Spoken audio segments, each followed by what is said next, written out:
Hey, what's going on, guys? I've got something I want to share with you guys here. This is going to be a little bit different than what I normally do.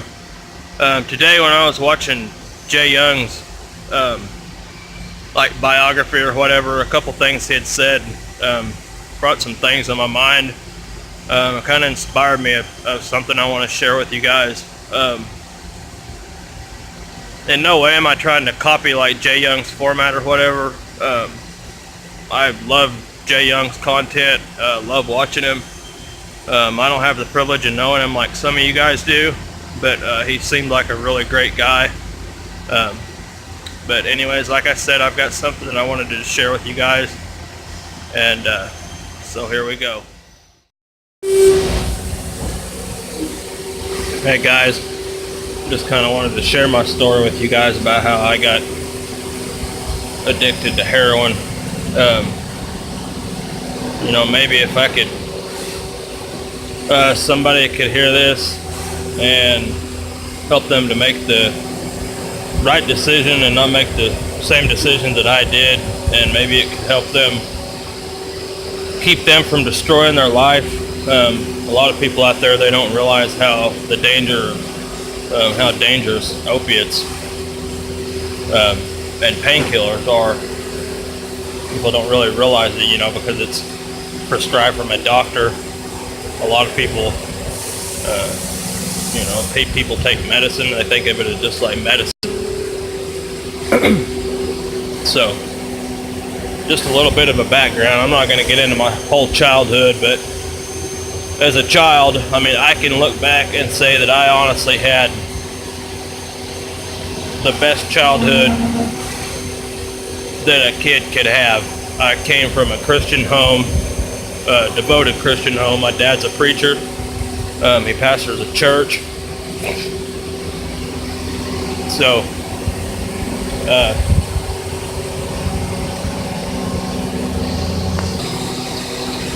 but from the time of about a teenager on, I was considered kind of the black sheep of the family. I kind of turned wild in my teens, but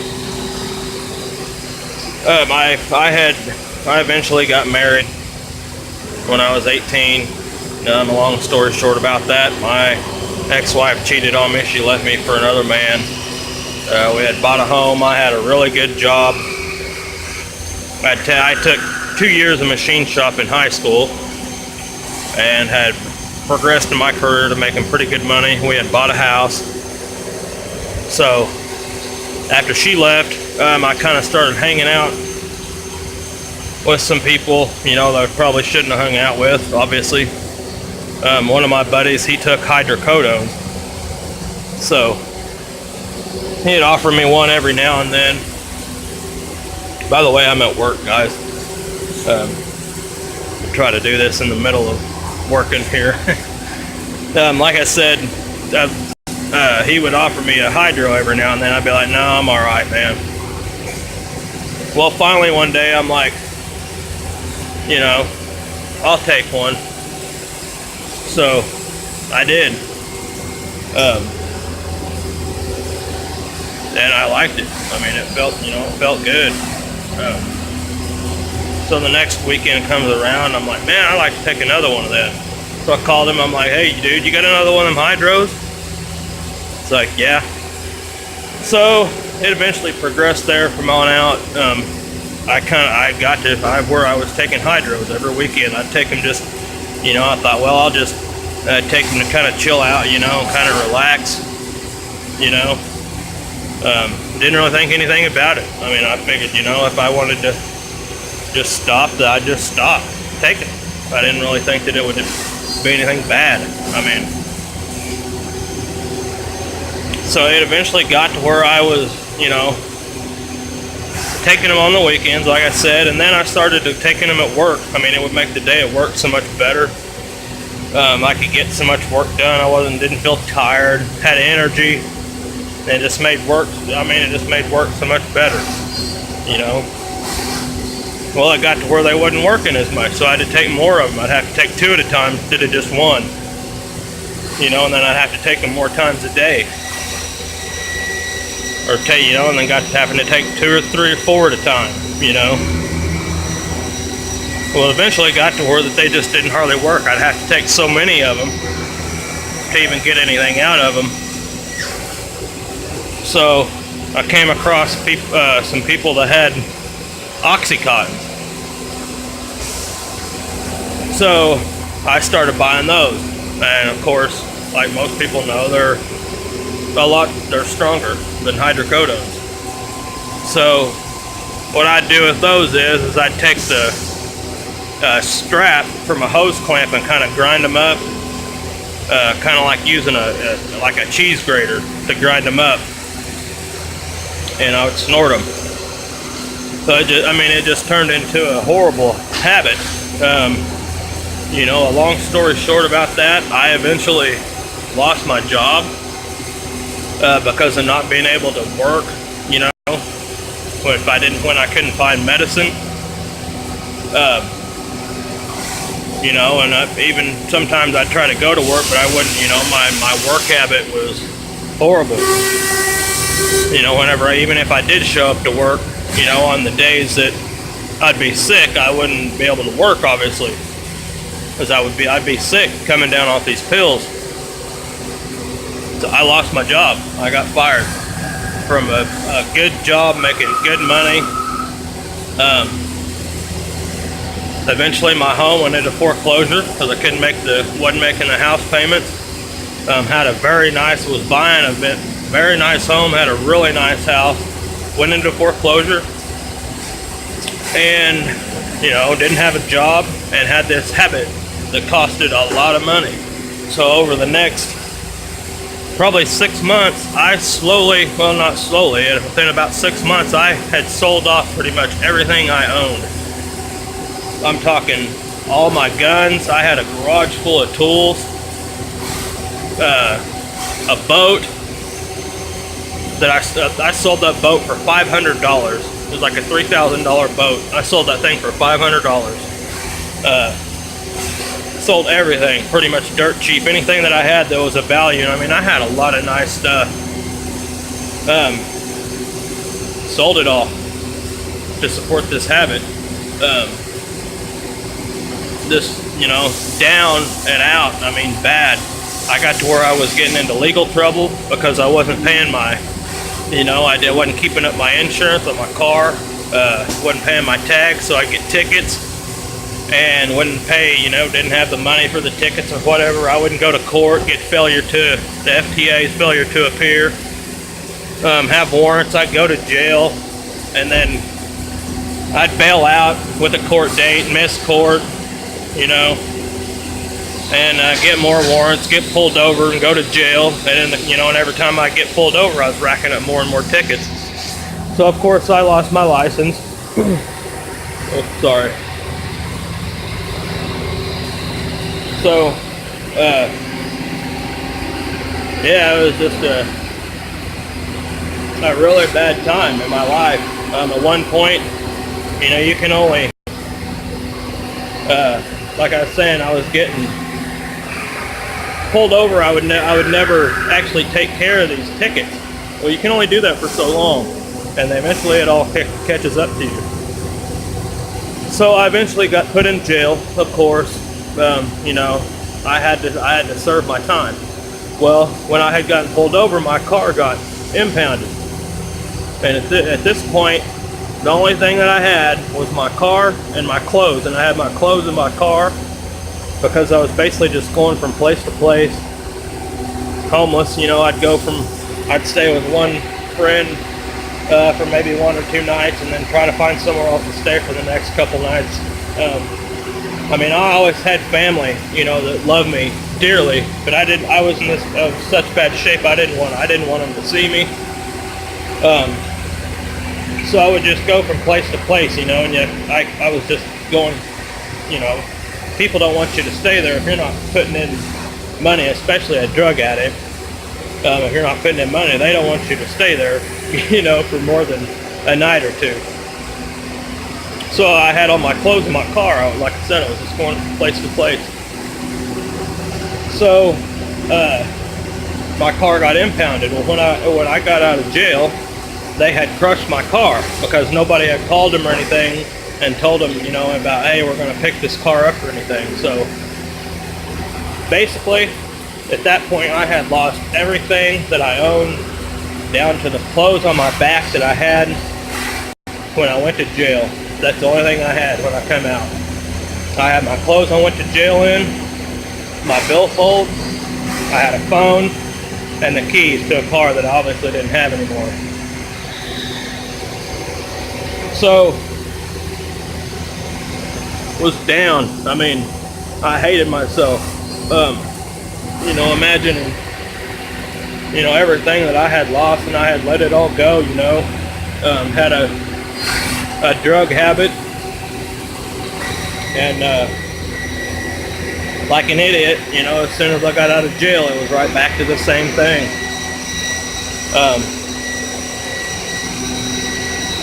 So I was at a buddy's house one night, and they were shooting up. And at one point in my life, if you told me that this would have happened, I would have told you was crazy. I mean, I never, ever in my wildest dreams would imagine that I would let myself turn out this way at one point in time. So, like I said, they were shooting up, and I just said, screw it, you know, I'll try it. And that was the worst decision I have by far ever made in my entire life. That was the beginning of 3 years of being a strung out junkie. Crack marks up and down my arms. I was shooting up every day. Heroin, Dilaudid, morphine, fentanyl, the strongest opiates that you can get. It was a bad time. Doing shot after shot after shot. I mean, every bit of money that I could scrounge up, it went to it. So it was just a really bad time in my life. Hold on just a minute. Okay. So, like I said, I had, by this point, I had pretty much turned into a full-blown junkie. Not pretty much, I was. The homeless, shooting up.